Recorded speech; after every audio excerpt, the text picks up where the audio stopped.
the second part of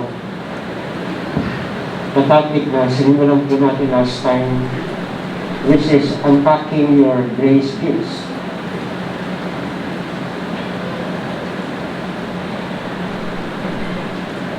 So let's go to Romans chapter 12.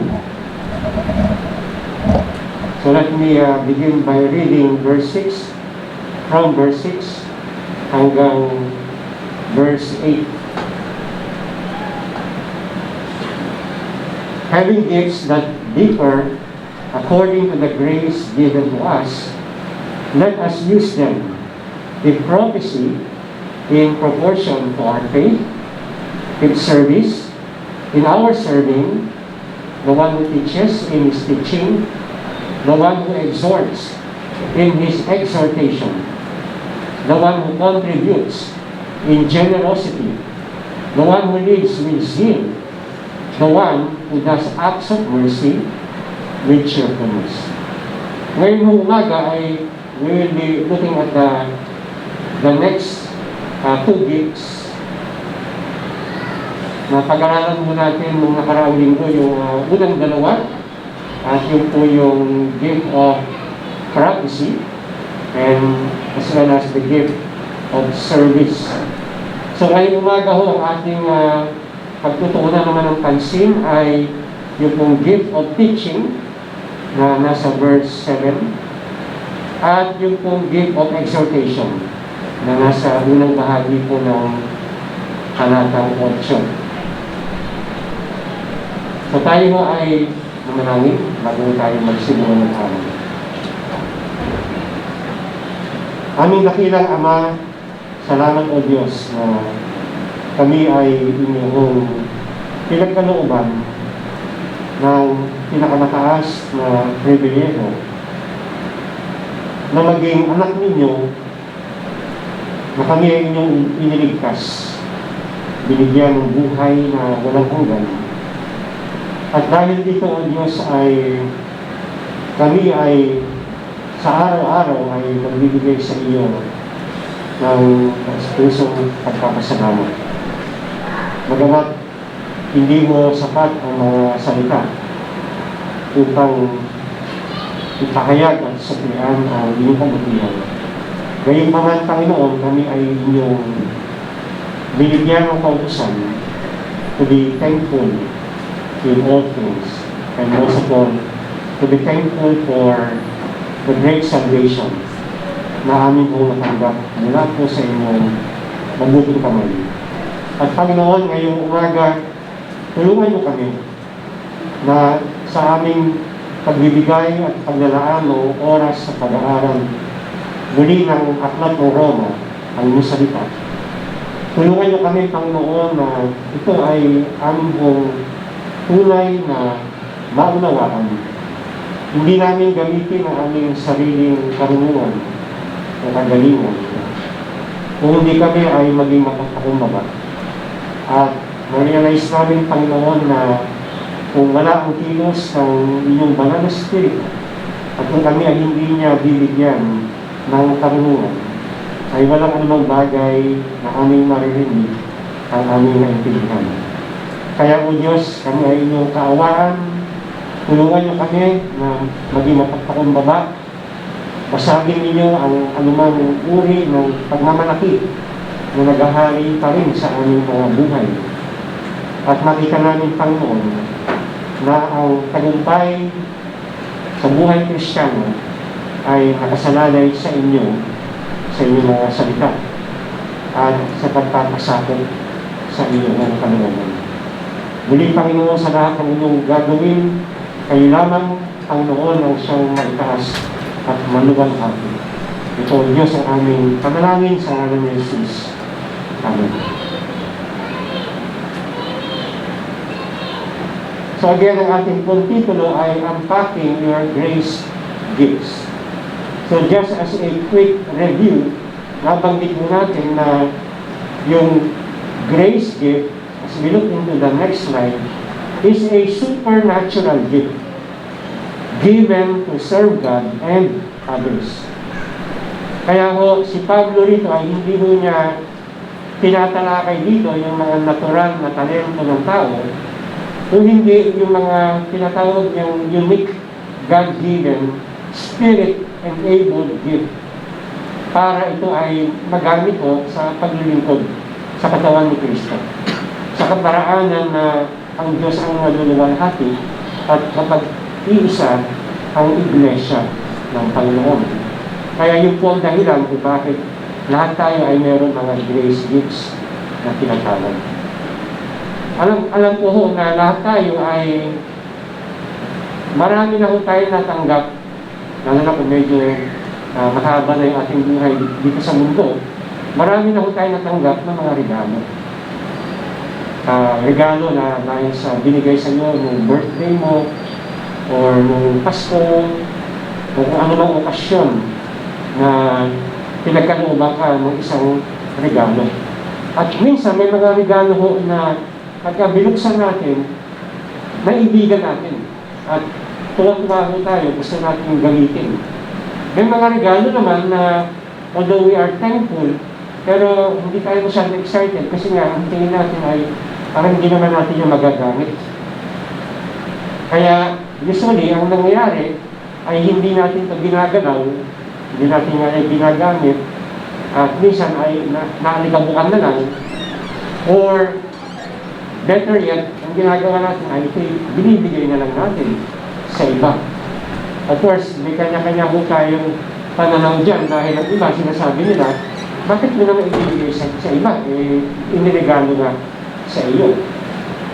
Dahil sabi naman ng iba, kaysa naman hindi pakinabangan, di inilay mo na lang sa iba. Of course, wala naman ng doktrina regarding that.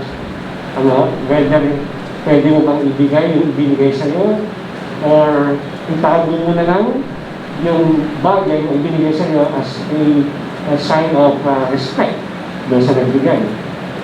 Ngunit, pagka naman ang Diyos ang nagbigay sa atin ng kaloob, ng grace gift, or spiritual ability, tinitiyak naman ng Diyos na ito ay para sa iyo at akma para sa iyo at dapat ito ay gamitin mo.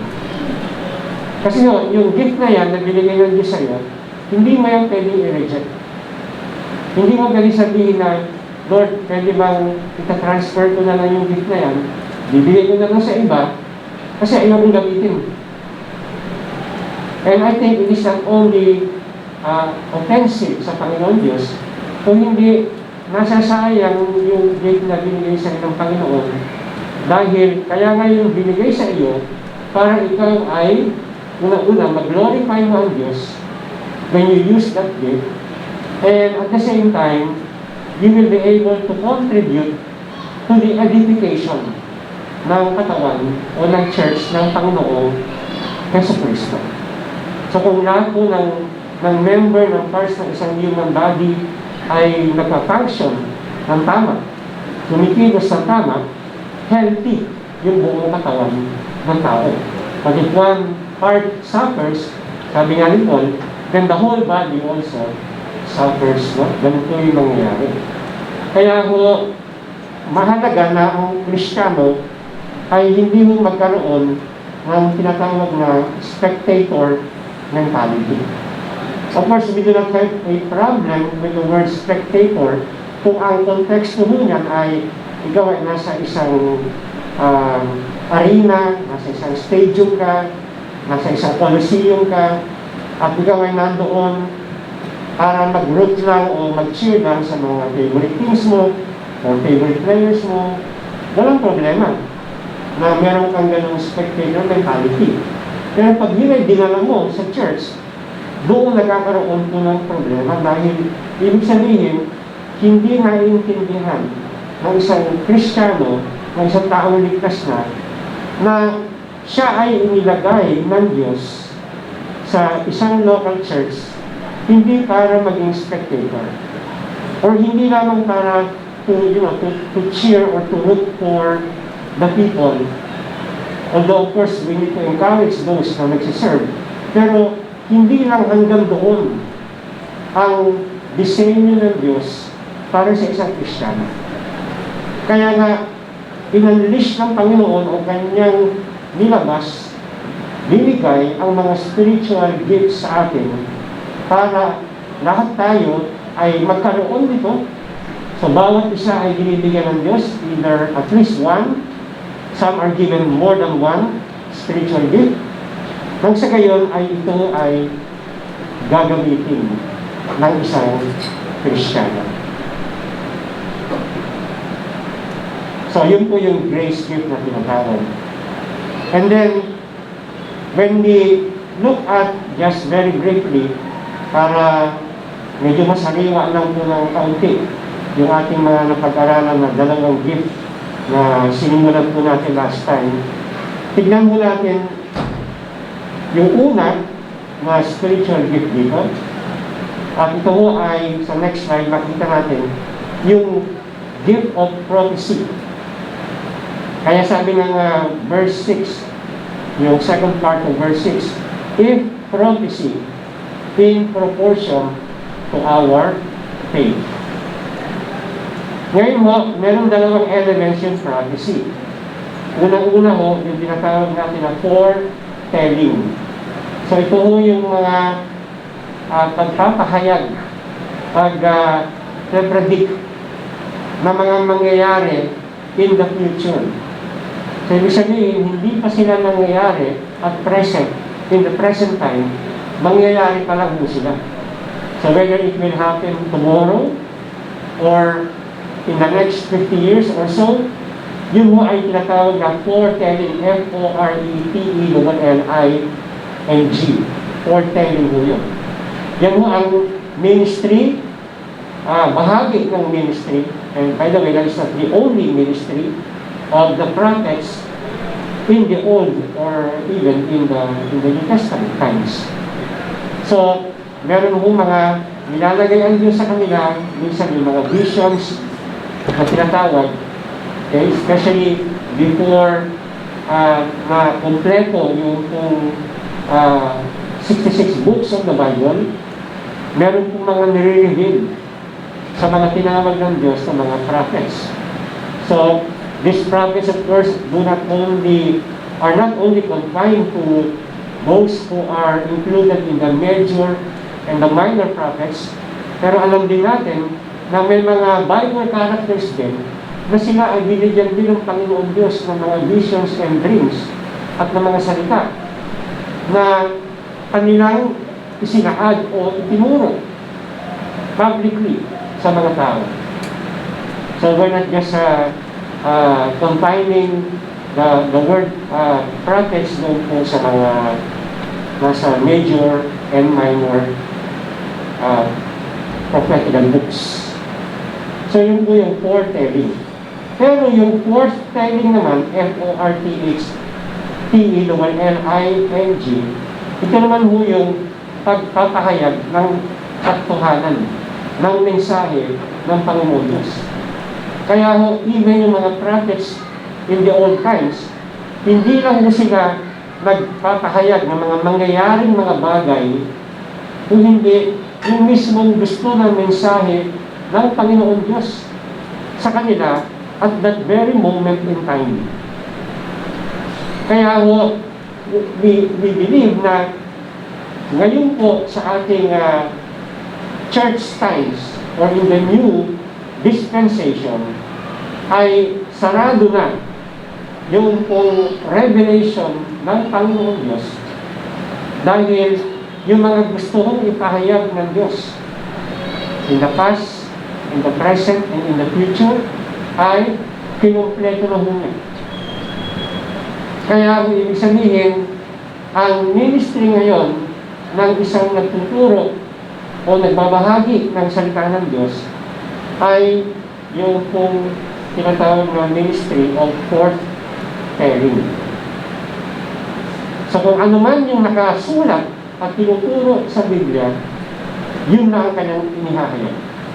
Pag siya ay lumabas sa turo ng Biblia, o pag siya ay mayroong binawasan mula sa salita ng Diyos, lumalabas na siya, ang sabi ng Biblia, ay isang false prophet at nasa kanya ang espiritu ng Antikristo. Ito yung mga tao na sinasabi ni Kristo na sila ay mga lobo, ngunit sila ay nakasuot ng, ng skin ng mga tupa. They are wolves in sheep's clothing. Kaya ho, ito ho yung mahalaga na makita natin po ngayon. Na ang ginagamit ng Panginoon po sa panahon natin ngayon is the declaration and preaching of the Word of God na siyang naisulat na ho from Genesis 1 up to Genesis chapter 22. Wala hong Genesis chapter 1 hanggang Revelation chapter 22. I should say. Wala hong Revelation 23. Okay? Ang ibig mo sabihin, hindi mo na pwedeng dagdagan yan. Yung aklat, yung Biblia, sapat na ho yan.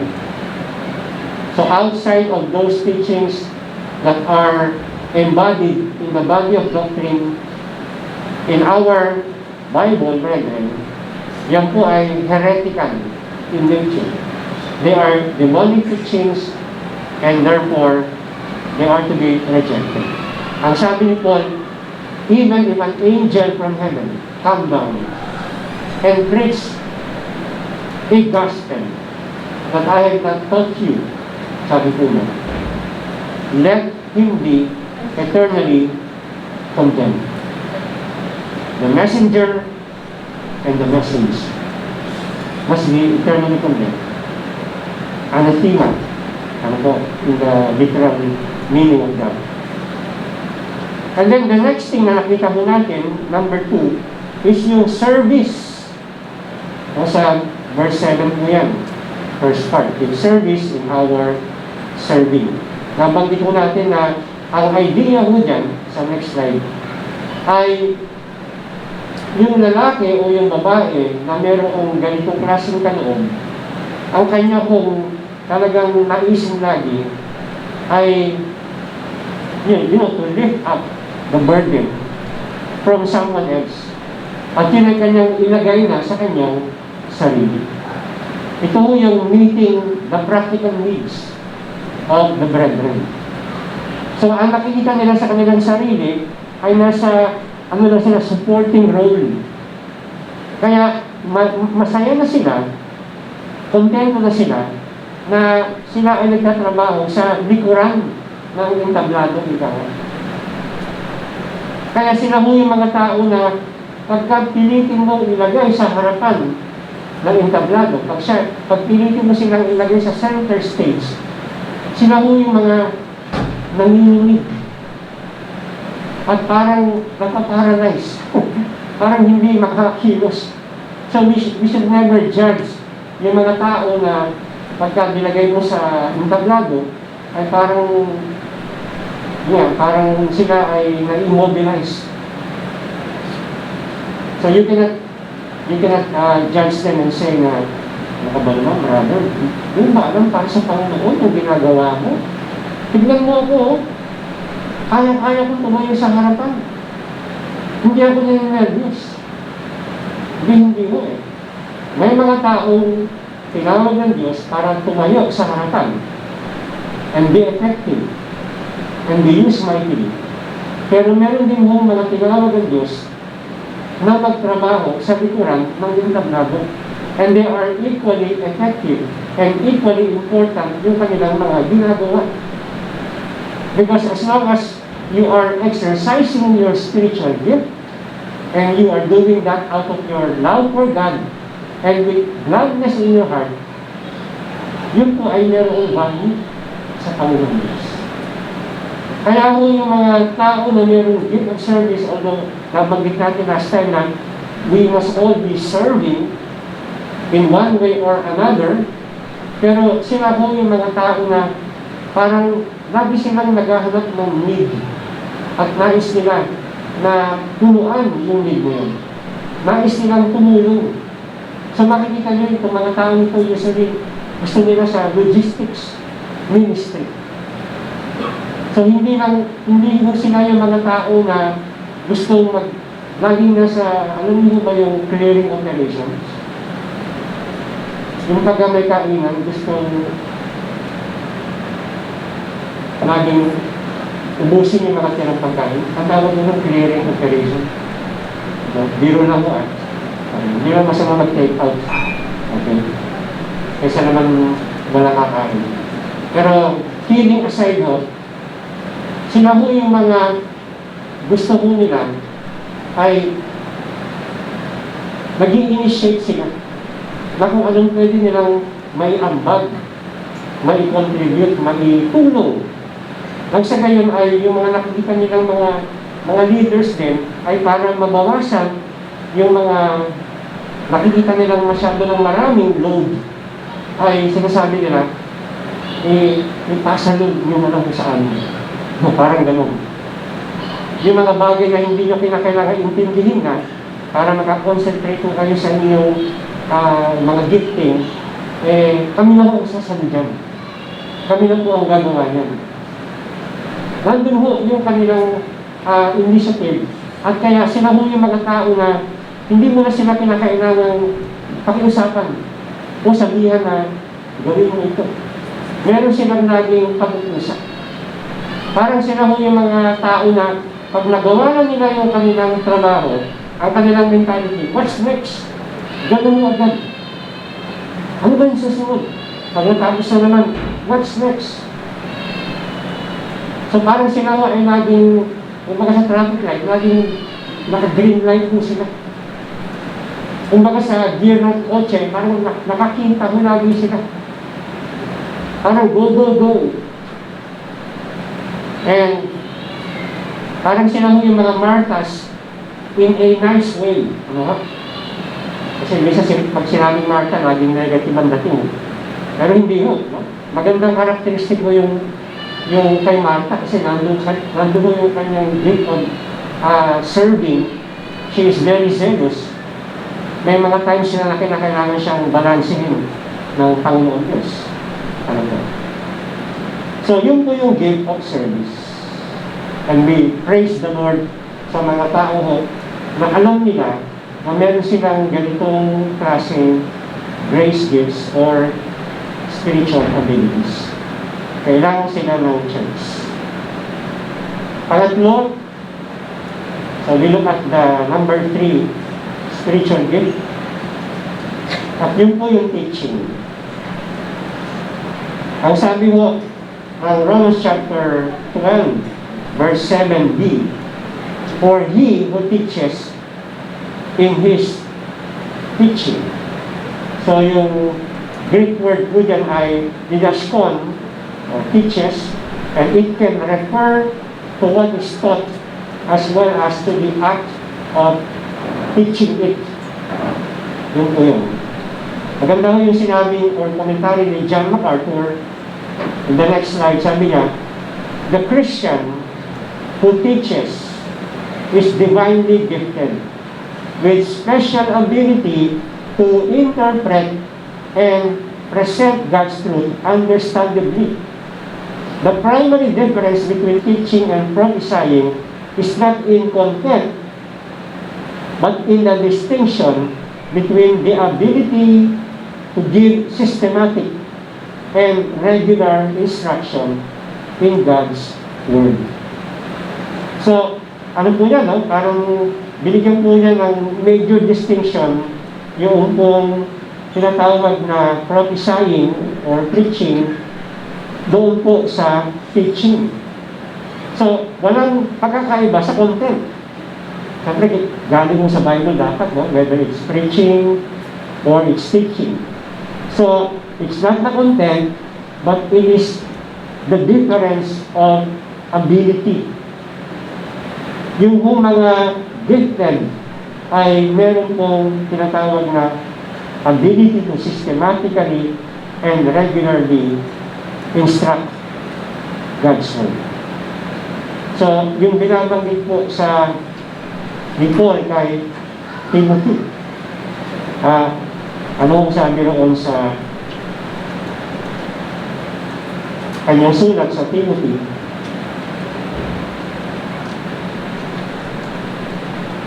sa 2 Timothy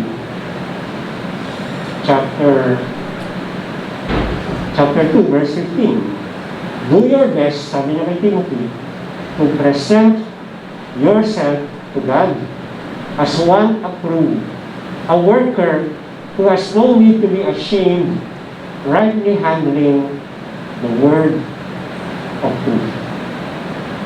So yun po yung sa ability ni Timothy na magturo. Of course, it is not only a spiritual ability, but it must be a gift that must be honed or developed. So lahat po ng mga gift na binigay sa atin ng Diyos, yun ho ay pwede pang ma-maximize. Halimbawa, sabi ng Bible, play skillfully. So kung ikaw binigyan ng talento ng Diyos na tumugtog, gamitin mo yun sa Panginoon, ang sabi ng Bible, play skillfully. So hindi ka makakontento na kung ano yung alam mo noong day 1, hanggang doon ka na lang. Because you do all things excellently for God's glory. So, hindi lang sa musika, kundi sa lahat ng bagay. In teaching, in preaching, or in your serving sa Panginoon. Ang isang sa mga gusto kong testimony ay yung testimony ni Pastor Bob Amigo, yung senior pastor po ng Higher Rock. Kinikwento niya ko noong araw na nung siya ay wala pa sa ministry ng pastoring, sabi niya, Lord, how can I serve you and how can I serve the brethren? So, sinubukan po niya na sumali sa ushering ministry. So, ang ginagawa po niya during that time ay yung former church ko namin ay nag-assemble pa, I think, sa Miriam College, time na yun, doon po sa Katipunan, sa QC. At nung si Pastor Bob ay naging member ng ushering ministry, inisip niya, how can I serve the brethren? Lord, how can I improve my service? So, ang ginawa ko niya, kada linggo, meron siyang dalang payong na malaki. Talagang malaking payong. At sabi niya sa kanyang sarili, yung mga lalabas ng kotse, lalo na yung mga may edad, papayungan niya para hindi mainitan. O pagka tag-ulan, para hindi sila babasa. Ganun ang ginagawa niya. Hindi ko alam kung ilang months siya or kung ilang taon siya na nasa ganoong ministry. Pero lagi siyang nag-iisip na how can I improve yung aking pagiging member ng ushering ministry. At yun ang kanyang ginagawa. So, lahat po ng ating mga ability or special ability na binigay sa atin ng Panginoon Diyos, they can be improved upon. Amen? So, learning never stops, ika nga. And the biggest room in the world is the room for improvement, as they say. Kaya ho, we can see here, going back to the teaching gift, tama yung sabi ni Pastor John MacArthur, meron silang special ability to interpret and present God's truth in a manner that will be clearly and easily understood by those who are listening. Kaya, minsan ang nangyayari, because they want to be very technical and very systematic in their teachings, like a verse-by-verse explanation, minsan, nagiging parang dry. Parang, pero, I mean, this is not an indictment against great teachers in the Bible, pero minsan po ay parang nagiging, parang, just a lecture. Parang dry ang dating. Parang bland siya, ika.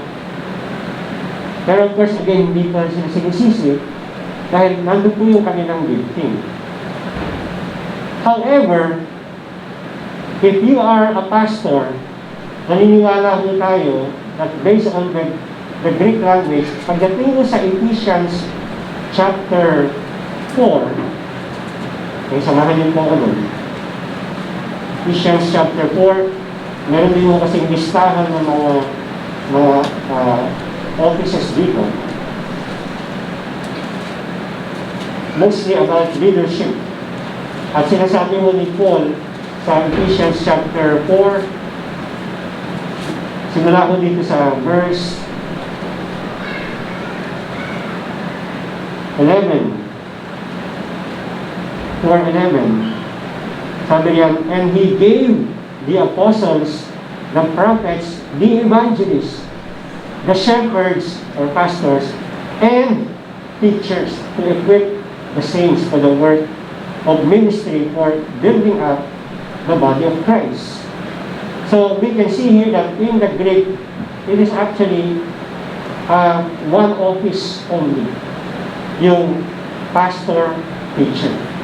So ibig sabihin, if someone is called to be a pastor, he is also called to be a teacher. Now, not all who are called to be teachers are called to be pastors. Okay, so we get the difference, brethren. Pero anyone claiming na meron siyang calling as a pastor must also be a teacher. That one who accurately handles the word of truth and is able to systematically break down a passage of Scripture and connect it, brethren, even to the theme of the whole Scripture and bringing it all the way to the foundation of the gospel, because all the teachings of the Bible is what? They are all offshoot of the gospel of the Lord Jesus Christ. So any preacher or any teacher na nagtuturo ng Biblia na hindi mo naka-reference sa Ebanghelyo does not really understand what he's talking about. For example, when Paul says in the book of Ephesians chapter 5, dito sa, when we look at verse 25 na lang, sabi niyan, Ephesians 5:25 and following, husbands, love your wives as Christ loved the church and gave Himself up for her. So we can see here na the command, husband, love your wives, I mean, any religion can teach that. Di ba? Even those na maaaring hindi Christians can tell, o kayo mga lalaki, mahalin yung mga asawa. Pero, a preacher, a pastor, a teacher, or even the one who teaches the Bible, understands that yung relationship ng lalaki at ng babae sa isang marriage setting ay lagi mo ang pinagmumulan niyan ay kung ano ang ginawa ng Diyos kanila. Because you cannot call a couple a Christian couple until itong couple na ito ay nakakilala kay Kristo.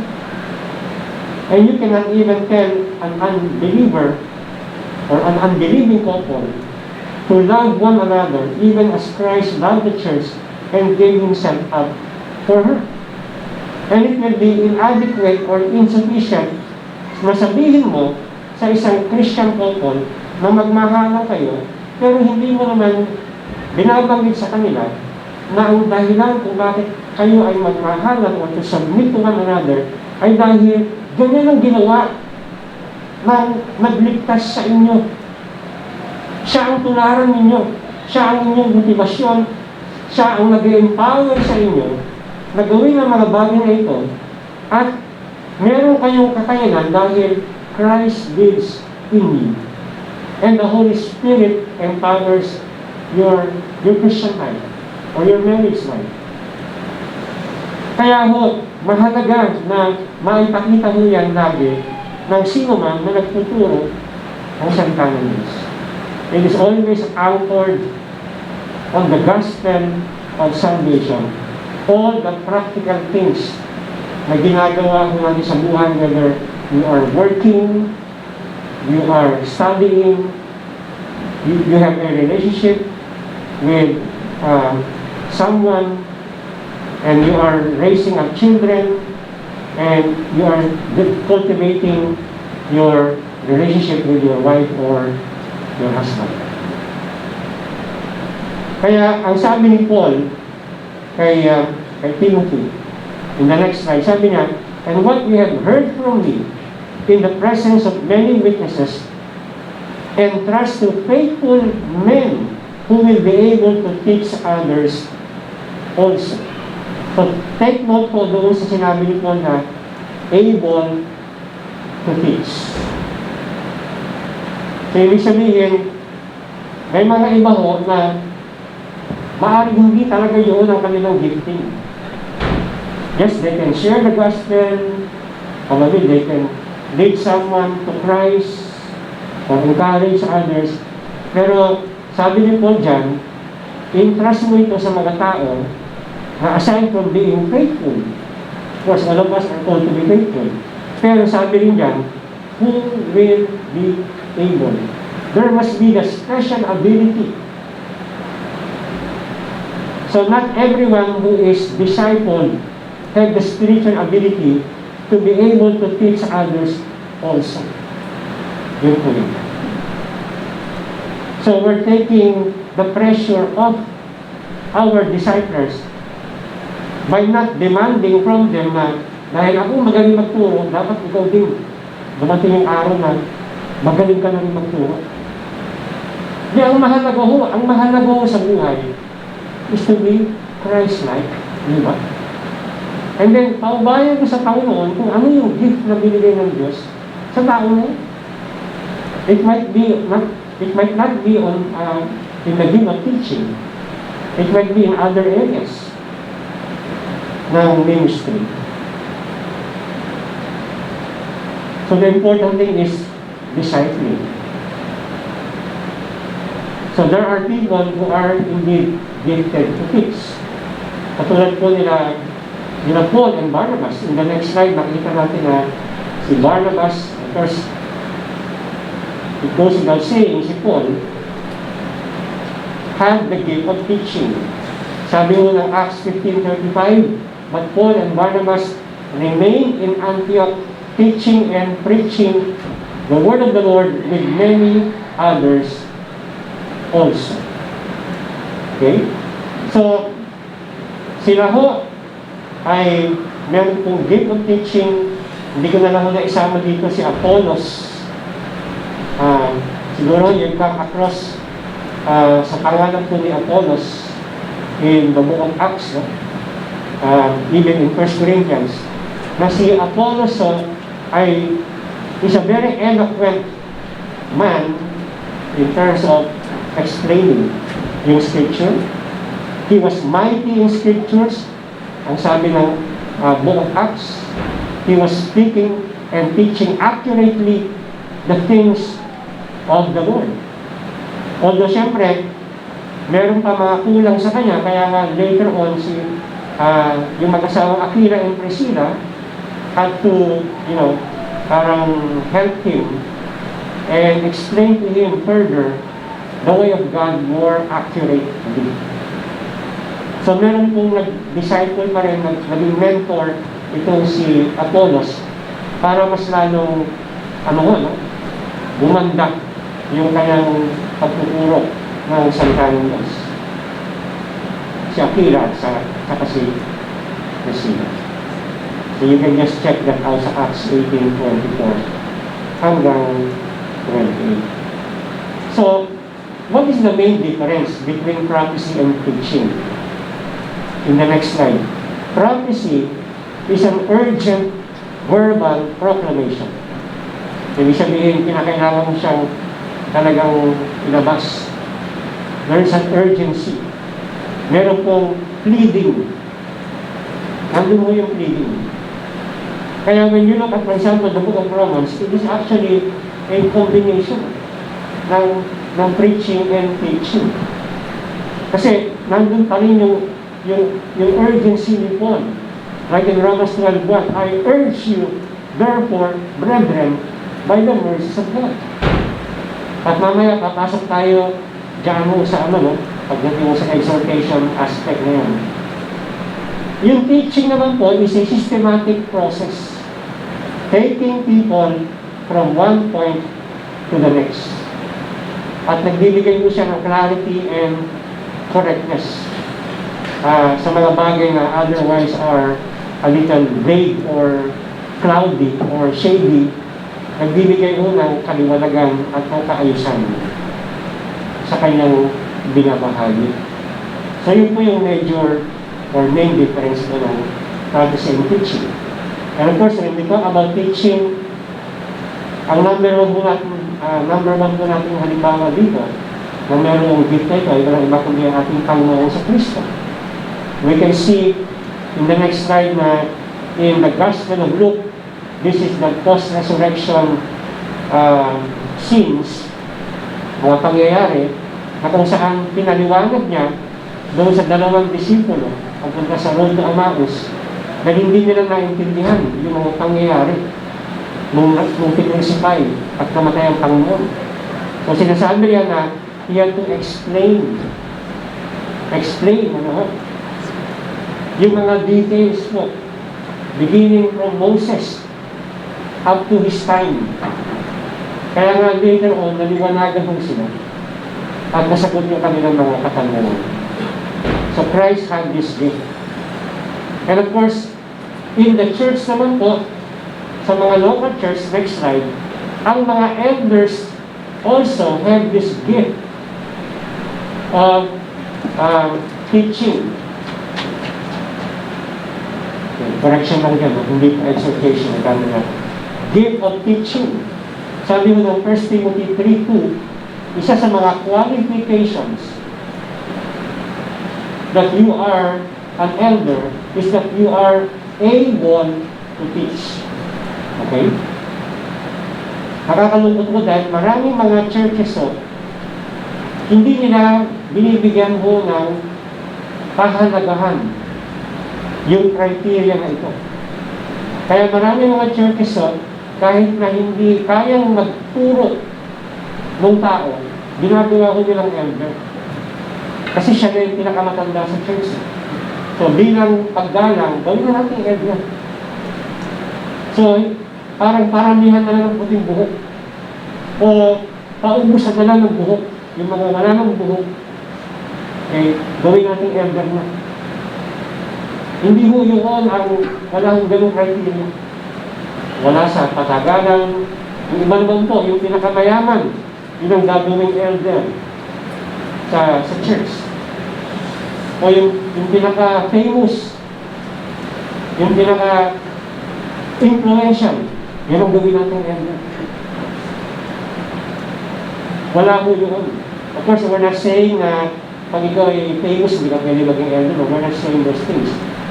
Pero ang point mo rito is that all the qualification of an elder has to do with their character except this qualification, the ability to teach.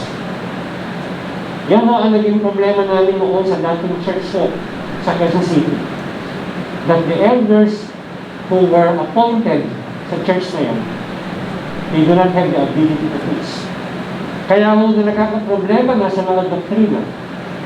And we ask an audience sa kanila to discuss yung mga doctrines, yung mga strange doctrines na ini-introduce ng head pastor during that time.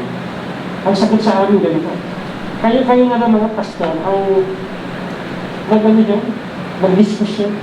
Kasi kami, mga elder kami. So sabi namin, hindi mo ba sang-ayon sa 1 Timothy chapter 3 na ang isang qualification mo ng elder, with all due respect mo sa inyo, is the ability to teach scriptures. Pero ang tingin po kasi nila ay you're just a manager, entrepreneurial, yung pong kanilang trabaho lamang doon.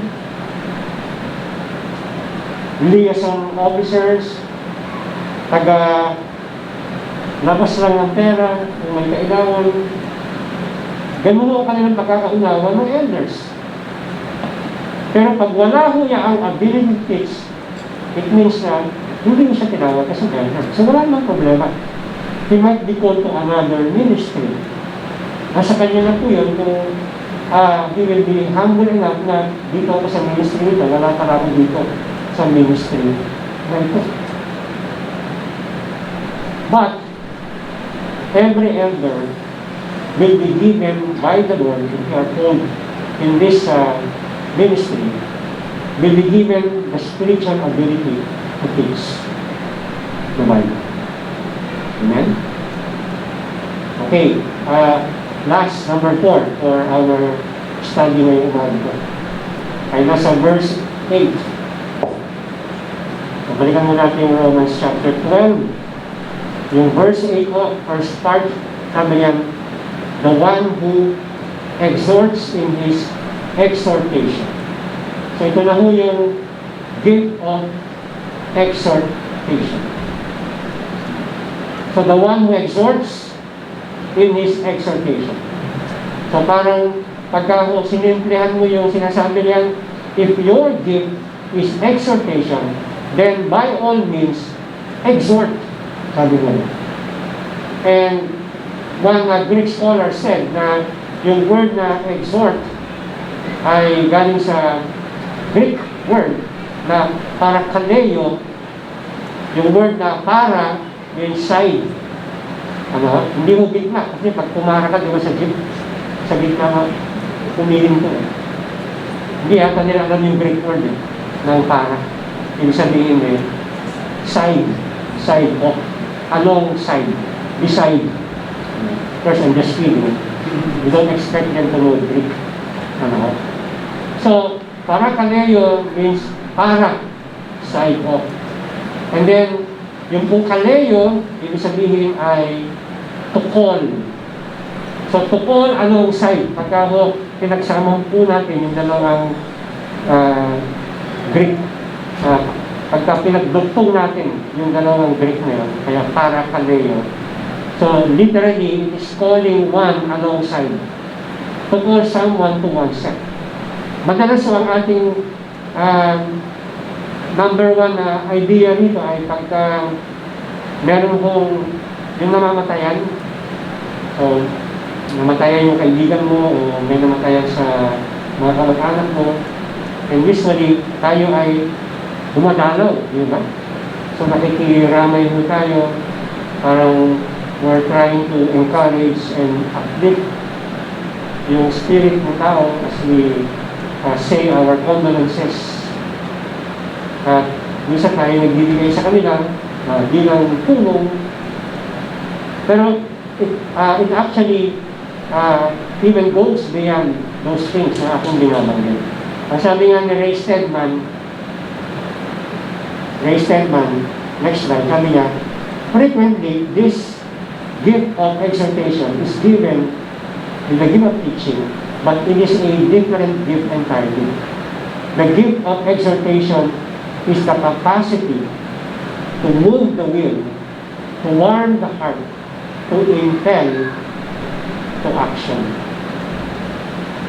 Siyempre, yung moving the will and warming the heart and impelling the person to action, yan pa rin po ay nakabase sa salita ng Diyos. Amen? Ang magandang modelo ho rito ng gift na ito ay isang lalaki na nagngangalang si Barnabas. So we can see him sa next slide mo natin. Na yung kanyang tunay na pangalan ay Joseph. Siya ay isang Levite of Cyprian birth na tinatawag din po ng mga apostol na Barnabas. So yun po yung kanyang binigay na moniker sa kanya, Barnabas, na ang kahulugan ay son of encouragement. So to be a son of something, next slide, meant that one was characterized by the quality of the word that follows. Kasi ganun ho, no? Ganun nung panahon nila. na yung pangalan mo represents who you are. That is your character. Ikaw yun. Kaya, nung kanilang pinangalanan si Joseph na Barnabas, ibig sabihin, talagang kitang-kita na si Barnabas ay mayroong gift ng exhortation or encouragement. So, in the case of this, the quality is that of encouragement, which denotes emboldening another in belief or course of action, encouragement, exhortation, the lifting of another's spirits. And we can see that in the example of Barnabas' ministry, nung siya ko ay nandoon sa Antioch. So in the next slide, makita natin dyan sa Acts 11, verses 22 and 23. And they sent Barnabas to Antioch. When he came and saw the grace of God, he was glad. And he exhorted them all to remain faithful to the Lord with steadfast purpose. So he was personally encouraged by the grace of God. Of course, you can never be able to encourage others until you are always encouraged by God's grace sa buhay mo.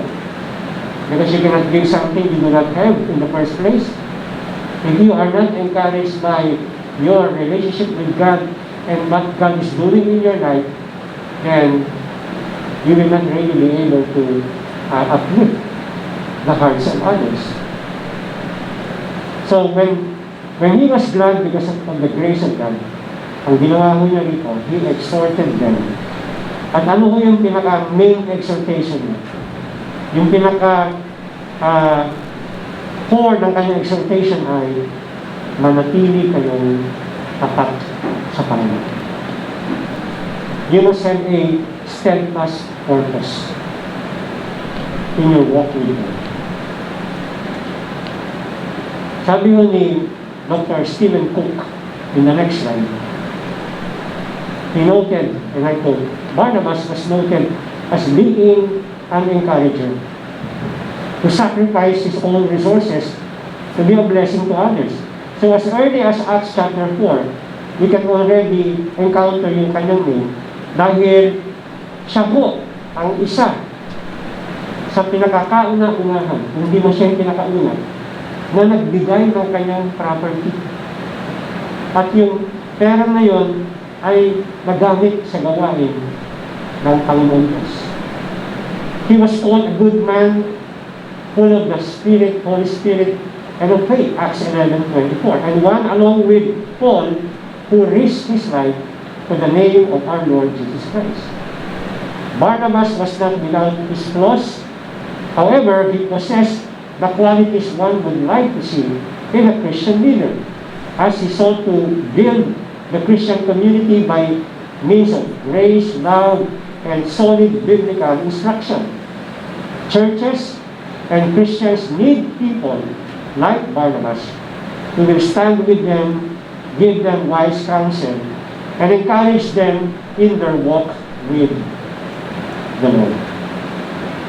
End of quote.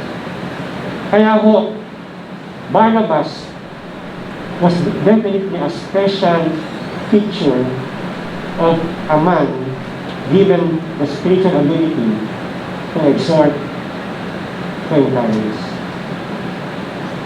Kaya, sinasabi mo ng Acts 14:21 and 22, and they had preached the gospel to that city and had made many disciples, they returned to Lystra and to Iconium and to Antioch, strengthening, verse 22, Acts 14, strengthening the souls of the disciples, encouraging them to continue in the faith, and saying that through many tribulations we must enter the kingdom of God. So very clear to you, no? They were strengthening, they were encouraging the brethren na magpatuloy sa kanilang pananampalataya. And they were even telling na marami tayong pagdadaanan ng mga tribulations before we finally enter God's kingdom, pero magpatuloy sa pananampalataya. Sinasabi rin ni Paul in one portion in 1 Thessalonians, "We urge you, brothers, admonish the idle, encourage the faint-hearted, help the weak, be patient with them." Of course, ito ay isang bagay na he was not referring actually that this is a gift for a few, pero ito kasi ay duty ng lahat ng Kristyano to admonish the idle, encourage the faint-hearted, so on and so forth. Pero, well, I think, para malaman mo na meron kang gift ng ganito, well, you need first to abide by your duty. Because unless you follow the commands, you cannot really be clear sa sarili mo kung ano yung gift mo. Do you get me, brethren? Kaya nga, ang laging rule of thumb dito, kung hindi mo alam ang gift mo, mag-volunteer ka sa mga ministries. Until finally, as you test the waters, malalaman mo later on, ay dito pala ako tinatawag ng Diyos. Because as you serve together with other brethren, sila rin ay bibigyan ng Lord ng wisdom to confirm. Hindi lang ikaw mag-confirm sa sarili mo. Because ang Panginoon, and then the people around you, the mature workers around you, will confirm, dito ka tinawag, kapatid, sa ministry lang. You're effective there, and nandun po yung joy mo, and most likely, doon ka tinawag ng Panginoon. Pero, sabi niya, encourage the faint-hearted. Binanggit po natin noon sa last Sunday, Hebrews 10:25, encourage one another as you see the day of the Lord approaching. And baka ngayon, as I speak, there are people who are faint-hearted in this room. And the Bible says that we are commanded to encourage even the faint-hearted. So if you know someone in this room, kaibigan mo siya, alam mo may pinagdadaanan, then try to talk to him, or talk to her. Pray for her, kamustahin siya. Okay? Kung hindi siya nagmamadali, you can give some counsel to strengthen yung kanyang faith and to encourage them to continue in the faith as what the disciples were doing sa kanilang binibisita ng mga kapatid. So, sabi ni John MacArthur in the next slides actually, 4 slides po yan. Sabi niya, the gift of exhortation encompasses the ideas of advising, leading, encouraging, warning, strengthening, counseling, and comforting. At one time, the gift will be used to persuade a believer to turn from sin or bad habit, and at a later time, to encourage the same person to maintain his correct behavior. The gift may be used to admonish the church as a whole to obedience to the word, like the gift of showing mercy. Exhortation may be exercised in comforting a brother or sister in the Lord, or who is facing trouble or is suffering physically or emotionally. One who exhorts may also be used of God to encourage and undergird a weak believer who is facing a difficult trial or persistent temptation. Sometimes, he may use his gift simply to walk beside a friend who is grieving, discouraged, frustrated, or depressed, to give help in whatever way is needed. This gift may be exercised in helping someone carry a burden that is too heavy to bear alone. In summary, sabi ni MacArthur, it might be said that just as prophecy, proclaims the truth and teaching, systemizes and explains the truth, exhortation, calls believers to obey and follow the truth, to live as Christians are supposed to live, consistent with God's revealed will. In many sermons of Christ, all of these abilities are uniquely and beautifully blended. So that's John MacArthur's take on the gift of exhortation. Again, it is advising, leading, encouraging, warning, strengthening, counseling, comforting.